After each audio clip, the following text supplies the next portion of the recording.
Morning, Matt. Oh my God! Good morning. 6:30. Yeah, 6:30, which is on me because we actually tried to start like half an hour earlier. I'm just like poor at getting stuff set up in advance.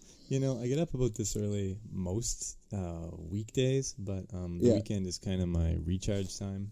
So Yeah. I lose a recharge day this week, and it's a little more brutal than I thought.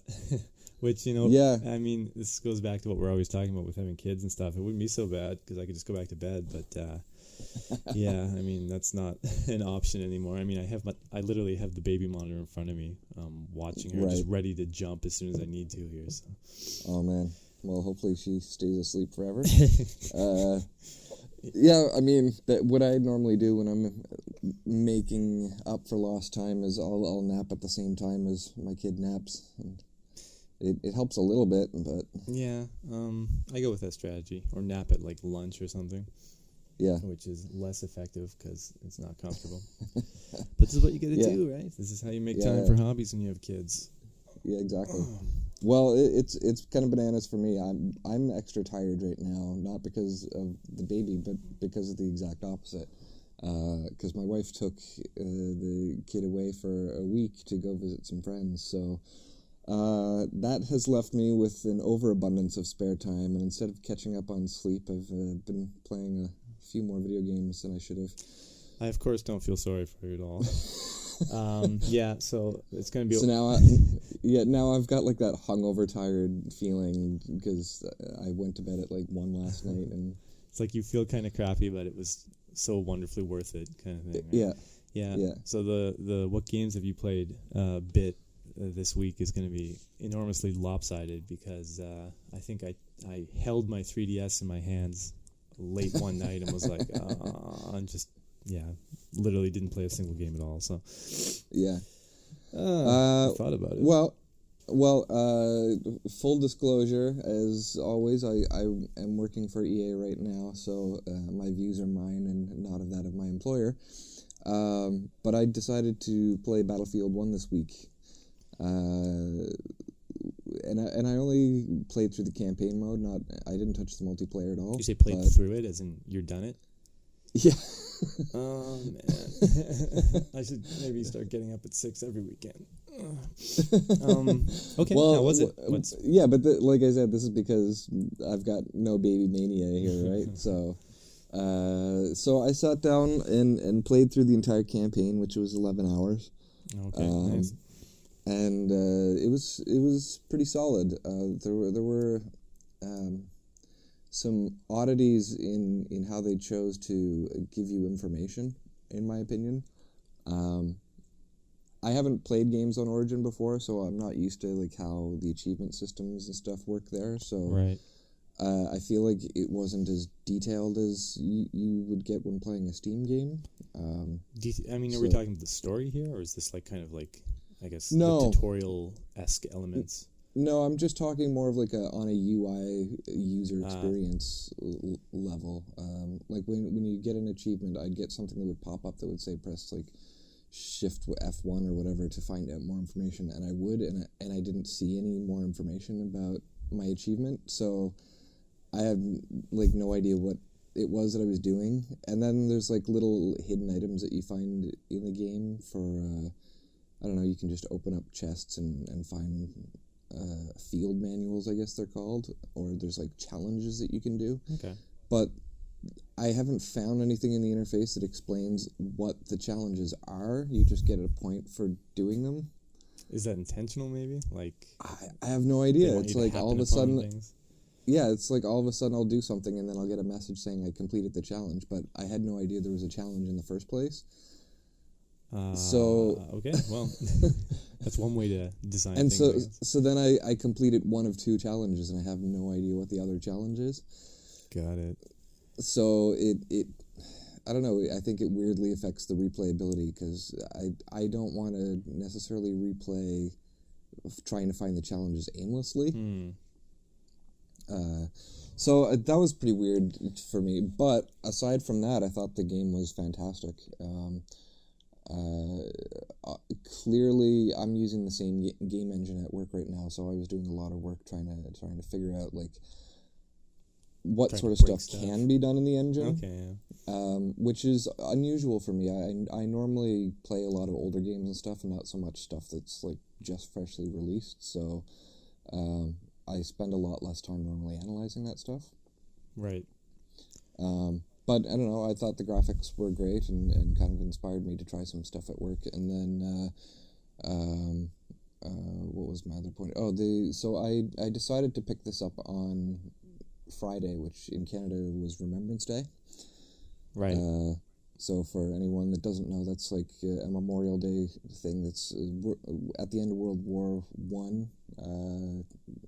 Commonwealth countries basically decided we should have a holiday to remember this stuff so it doesn't happen again. So I kind of chose that because Battlefield 1 is a World War I game, so it felt kind of appropriate. And the very first mission that you get dropped into is unlike any first-person shooter mission I've been in before. So... Want to elaborate on that?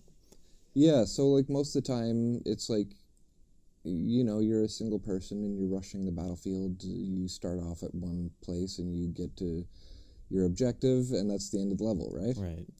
Whereas in this level, it was based off of a particular fight, I guess. I don't know necessarily the words I want to use because I'm still tired. But basically, you're dropped into a battlefield and you're not expected to win. And so you'll be charging the battlefield. You have, I guess because it's kind of a tutorial mode, they're like trying to explain stuff to you. And so you'll get like one task, like run forward, this is how you aim and shoot. And then you're completely demolished. And then the camera like zooms out and it shows the birth date and death date of that particular person.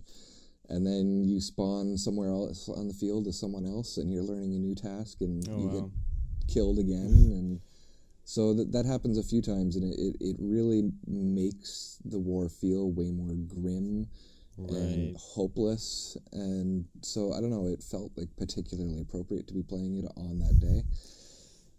Yeah, it's actually I guess, very interesting way to open it. Throughout the game, you play as a single character? No.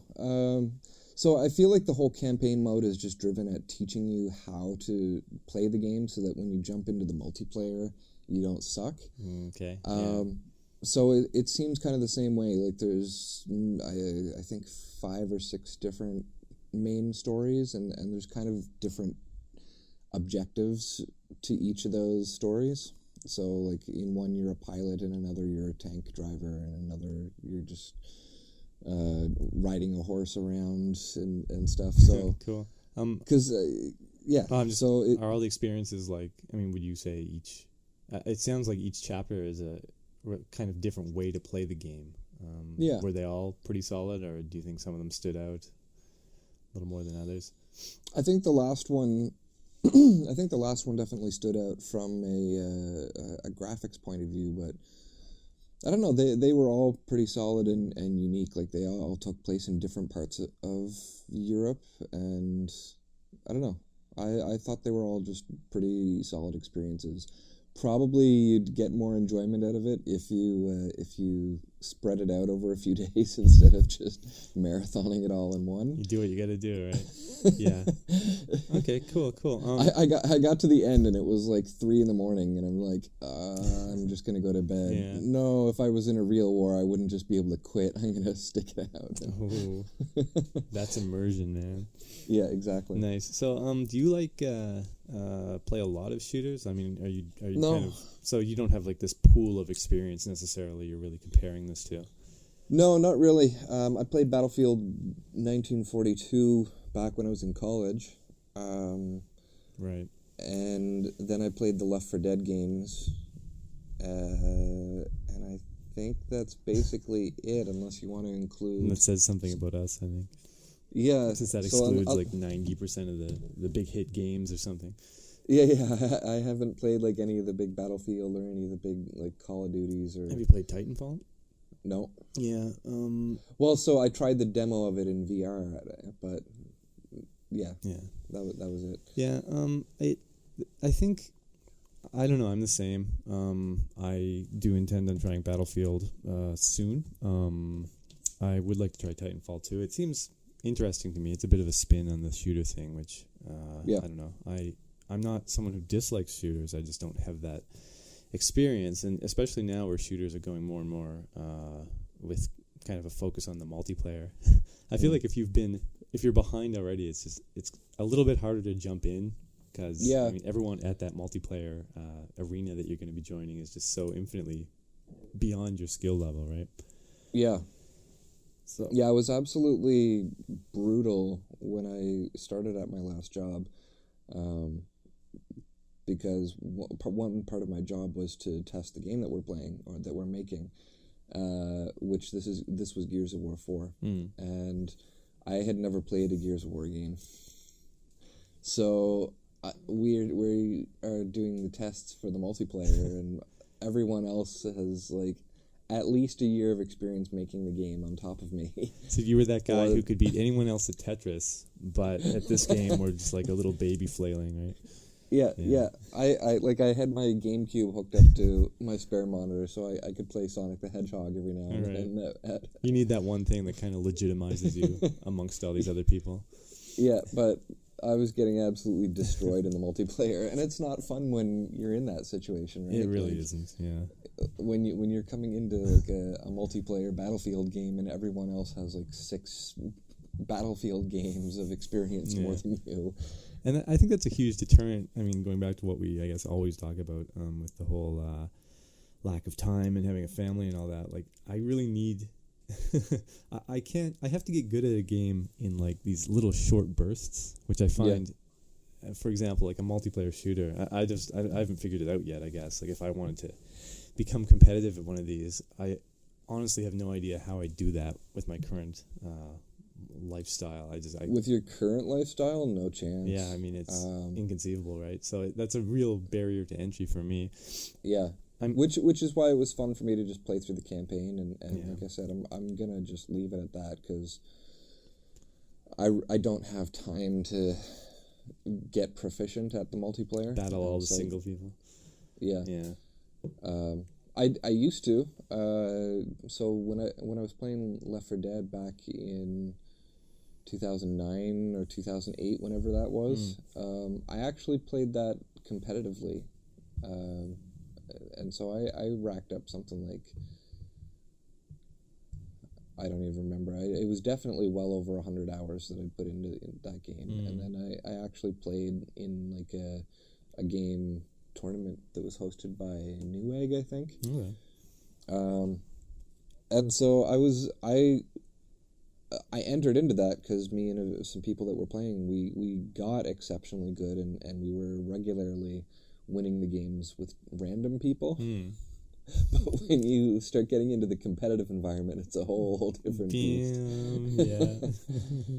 It's you're playing with people that, I mean, I'd had something like 150 hours, and they had over 1,000 hours, and it's like in that game you could play as different monsters that had different skills. So there was one called the Hunter where you can like pounce, right, and you could cover huge distances across the screen, and you could actually have like a wall jump type of ability if you got really good at it. Like if you jumped again, like as soon as you landed, you could do it again. Right. So people would do this up the sides of buildings and even on the skybox. Okay. So you're like in the middle of an open area, and then someone like drops down on you from the sky, and it's just like brutal. What? So I guess you didn't do too well in this tournament. You know, we actually held our own fairly well. We did the first couple of waves or legs of the tournament, whatever you want to call it. And unfortunately, the one that we got eliminated from, it's an 8-player game. You've got 4 people on one team and 4 people on the other. And our 4th guy had something come up, and he just couldn't make it to the game. So it was 3-on-4. And you didn't stand a chance then? No. They were probably better than us, but then once you make it 3-on-4, it's just hopeless. Yeah. Ouch, that sucks, man. Yeah. The AI at that point was just terrible. Like, you had the ability, like, you could go up in skyscrapers and like there's a level where you start at the top of a burning hotel, and you have to go out on ledges, and the AI characters would just like run off the ledges. So it's like they were more helpful sometimes than others. Got it. Yeah, you know, as much as it pains me to say, I think those competitive days are certainly behind me. Yeah, they're totally behind me now. But you know, it's weird. I'm sure you have the same experience, but like growing up in a small town, it was so easy to be that guy at like anything, you know? So, I mean, of course, I was the video game guy, or the guy who was just so awesome at this, or so, you know, whatever. And then it's like, when you finally get out and explore the world, and it's just like, you just get destroyed by these people. It's a real humbling wake-up experience. Like, I don't know, like playing Marvel vs. Capcom 2 online. Like after growing up, like playing that and being that guy, and you play it online, and I can't beat a single person, literally. Doesn't matter. Anytime I turn it on, I just get destroyed, like not even remotely close. It's like really brings you back. Well, it's totally the difference of the amount of time you put into it, right? It is. That's a huge one. And yeah, like you said, in a small town, it's like we would love video games, and then we'd have friends that would play them at our house. So that was our world, right? I mean, that was So they would literally have no practice, and then you'd have maybe 10 hours of practice. That's it. So you could totally destroy them. But then you get onto those now where you can play it online. It's like you've still got your 10 hours practice, but they like religiously play it every day and can like they know the exact timing of the animation frames when they have to like finish the combo and go into the next one. Yeah, it's just like, and I feel like there's a specialist for each game. Like everyone, seems to have that one game they play religiously and put 1,000 hours into. So I mean, if you're someone who's just kind of, you know, has broader interests or you know doesn't just sit down and play Dota 2 their whole life, it's like you just you know you're not gonna be competitive really. I'm sure there's freaks out there that prove me wrong in that statement, perhaps many, but I don't know, for me it's like, oh man. Although, you know, I'll shamelessly plug my claim to fame. There was a as far as tournaments go, there was a Super Mario Kart tournament in whenever, I don't even know, 1992 or something. It was a Nintendo Power tournament, right? And it was you couldn't. Was it one of those things where you send in your scores? You take a picture of the TV. They had the instructions on how to take a picture of your crappy CRT, and Canadians weren't eligible. It was U.S. only. And I forget. I forget what the prize was. Memory's hazy. I feel like it was a trip somewhere or something. Anyway, when the scores came out, my score, which I was ineligible to enter, my score was better than the winning score. I was like, I won this tournament, man. It was you had to send in your time trial timing for Mario Circuit 1, and my time was like 56 seconds or something. I forget, the winner was like 59 maybe. Like it was just quite a gap too. I remember being like, awesome story. I know it's 6:40 on a Sunday. But I mean, think about it. I could have had my name in that Nintendo Power magazine, man. It's true. If we grew up in like Maine or something. Well, something that's interesting, I guess, going off in a different direction now, is there was a Kotaku article recently where they took one of the artists who would regularly drop on the envelopes and have those featured at the beginning of the Nintendo Power. Okay, yeah. I found it interesting because there was like one girl who consistently would have stuff in like every issue, and there was like an issue where she had two things in it. Okay. So it was interesting seeing this because I recognized a lot of what the images were from back when I had the Nintendo Powers, and nice. I remember sending some stuff off in there, and I don't think they ever got featured back when I was in grade 5. But that was honestly like a large part of what got me interested into the games industry, was having those magazines and like looking at all the artwork and stuff that was in them, and especially seeing like my peers, I guess, or my contemporaries getting their work in.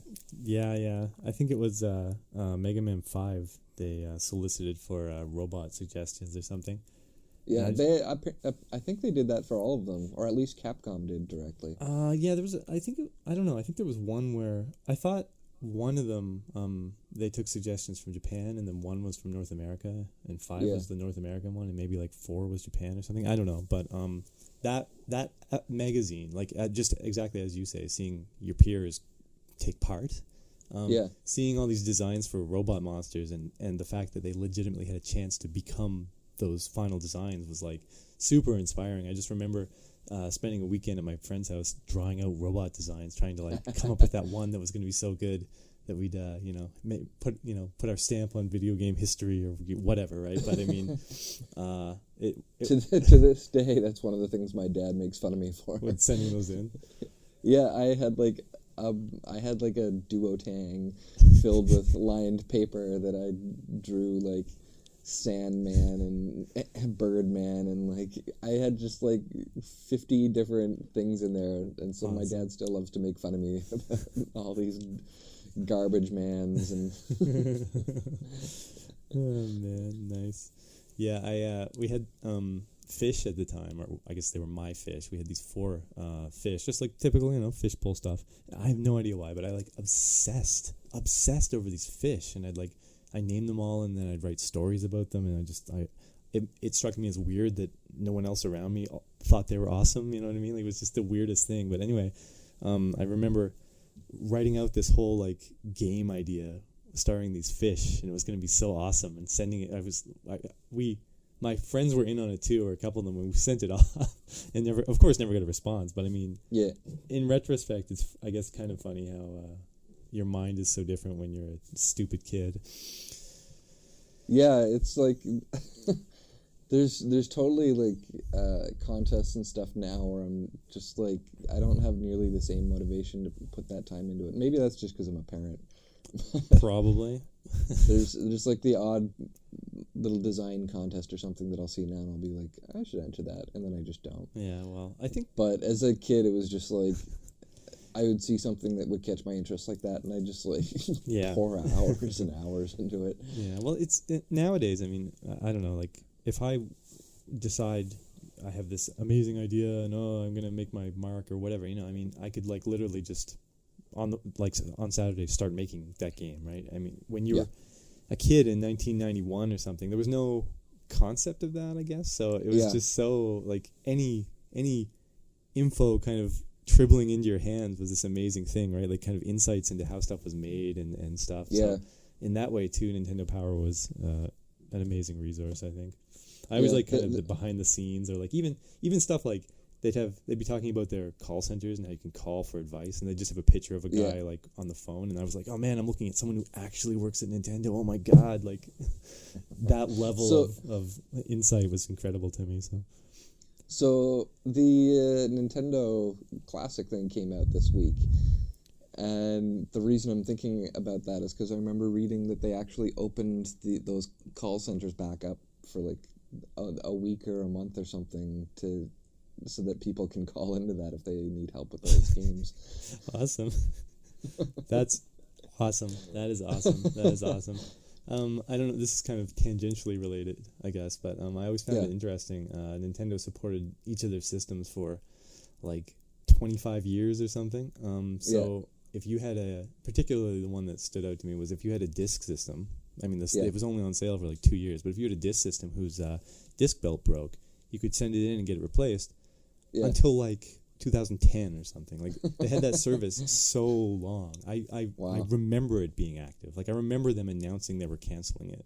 Like, me as an adult being like, I can't send in my disc system if it breaks sometime, right?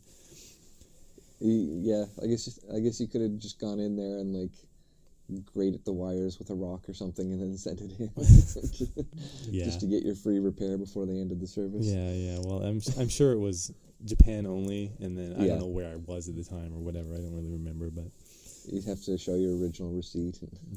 Well, I bought it used, so yeah. Indeedo.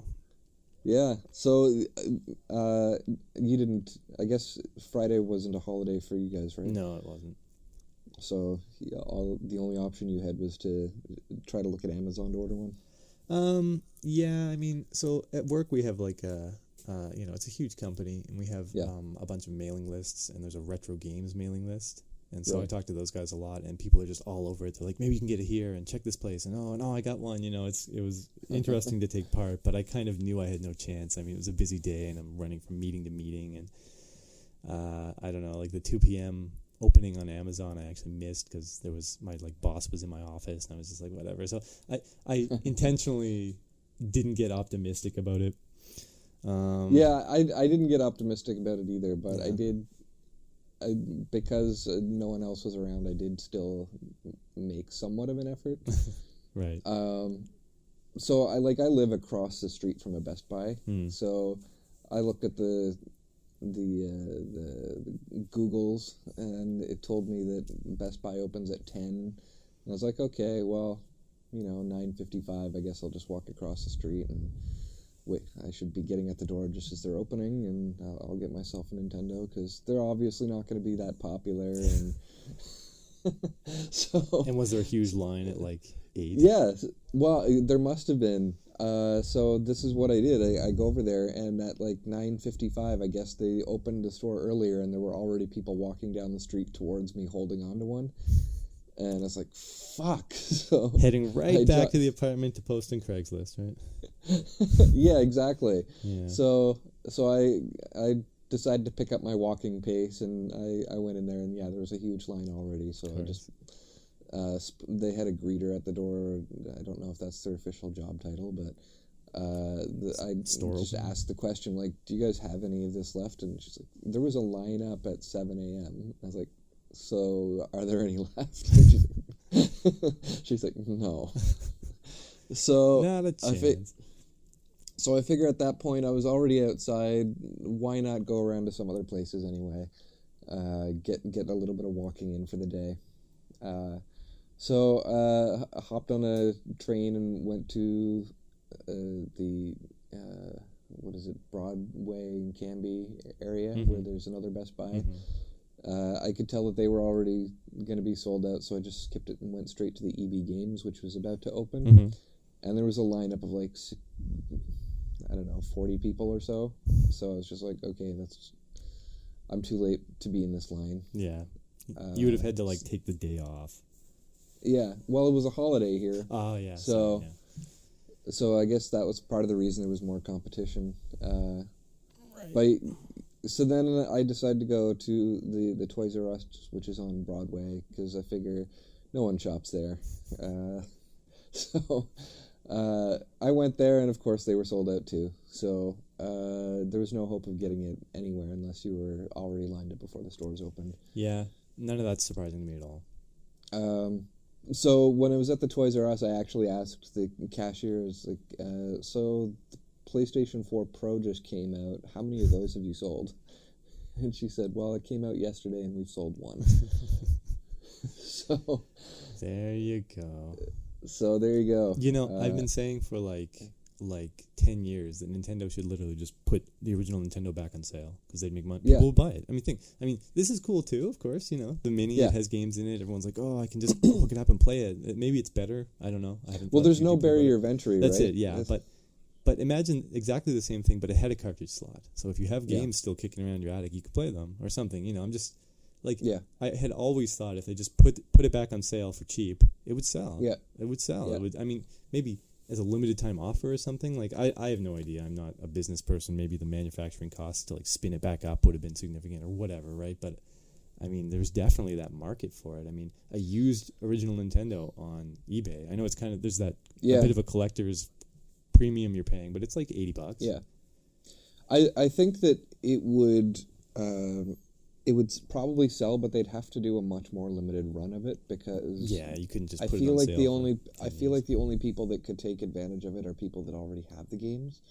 Yeah, because as soon as you get this thing coming out where there's way more systems than there are games, the games are going to start going way up in price, which they're already outrageous in my opinion. Yeah. Well, it depends. You can get Battletoads for $5 or something, but I'd be surprised if you can get Battletoads for $5 still. Oh yeah, you could when I was in college. Prices have tripled in the last 10 years, easily. Yeah, So I think that's the problem you'd have is if you're not manufacturing the games as well, then you're going to end up with a lot of angry people. Yeah. Well, I think it would have been cool. All I'm saying is even agree. the Nintendo Mini as is, but with a cartridge slot. Would have been perfect. Yeah. Would have been perfect, actually. Yeah. Yeah, that would be pretty good because, yeah, that's the one thing that I think is mildly disappointing is just that there's no expandability whatsoever. Yeah, and people, I imagine there would be people who don't have any games, but they might be like, when I was a kid, I played this other game. I remember that. So I'm going to buy this Nintendo Mini, and, there's those 30 games that come with it. That's great, but I'm also going to go on eBay and buy this one other game that's important to me, and I'll have it too. Yeah. And I know Nintendo doesn't make money off of those sales, but I still think that would have spurred a little more interest in the system. So, yeah, I get, and that's probably the whole reason they didn't do it is just the unpredictability of the fact that they're not getting anything from the used game sales, so they're adding extra hardware and that. Yep. And I guess I can understand why they wouldn't do it. I certainly would appreciate it if they did, but. Yep. Well, I don't know. That would have been their reasoning, I think. Kind of just this extreme fan service that would be probably quite appreciated by a lot of people. Yeah. Yeah. Meanwhile, as you said, the Amazon sale. Like, I actually did get onto that, and I clicked through fast enough that I would have been able to buy one. Brutal. Except I couldn't find a listing on Amazon.ca, so I was doing it through Amazon.com. And so I went through, and they're like, "We don't ship to Canada." I was like, "Oh, that's very surprising." You'd think maybe I would have expected they would ship, but they charge you like this ridiculous shipping price. Well, that's what's weird is that like it said it was going to be like an extra $13 or whatever for international shipping, but then like immediately under that it says that distributor doesn't distribute to Canada. So that was frustrating because. I mean, there was no hint of that before it went on sale, so I'm just like sitting there for 2 hours monitoring the time so that I'll be ready, and then it like wasn't even an option. Yeah, that sucks. That really sucks. But I did find there's a site, I think, I don't remember the exact site. It's like Nin or something. It's like Play Asia, but it's like Play America. No, it's like Play Asia, but it's another company that's based in Japan that you can import stuff through. Oh, okay. So Play Asia, I think, is starting to list it, and it's almost like $200 Canadian if I want to get one of the Japanese versions. Right. So they're basically doing the same thing as everybody else. Yeah. Yeah. I guess they're a business, and it is what it is. But. Yeah. I mean, that's the thing is, like, they are actually going to be shipping, like, a bunch of these and stuff. Like, I understand them wanting to have their markup, and, there's the translations between dollars, and the shipping and stuff gets added into it. So it's not quite as bad as all the assholes that were marking up their $60 thing to $450 on Craigslist. Jeez, I wonder how many of those people. I wonder how many people went and bought it for like $300. I would be so curious. It would be so stupid if you did that because it's going to come out in a month. Yeah. Yeah, they're going to restock these. It's not a finite supply forever. Do you really want to play these emulated games for $450? I know, it's insane. It's insane. It's like you could just, if you were that desperate for it, you could just do it for free on your own computer. Indeed, indeed. Guess what? Yeah. My baby just woke up. Well, we got one podcast pretty much done. That's practically the same as the 4 we planned to do. Yeah. Hey, we didn't hit any of our topics, so that frees up some... It was nice reminiscing with you about Nintendo Power and such. Yeah. Okay. All right. Well, all right. I'm going to go and, yeah. All right. I guess that concludes this exciting episode of the Vagabond Gamecast. Indeed. All right, man. Well, I will be in touch. Cheers. Have a good Sunday. And, yeah. All right. Yay, babies. Oh, man. All right, man. Take care.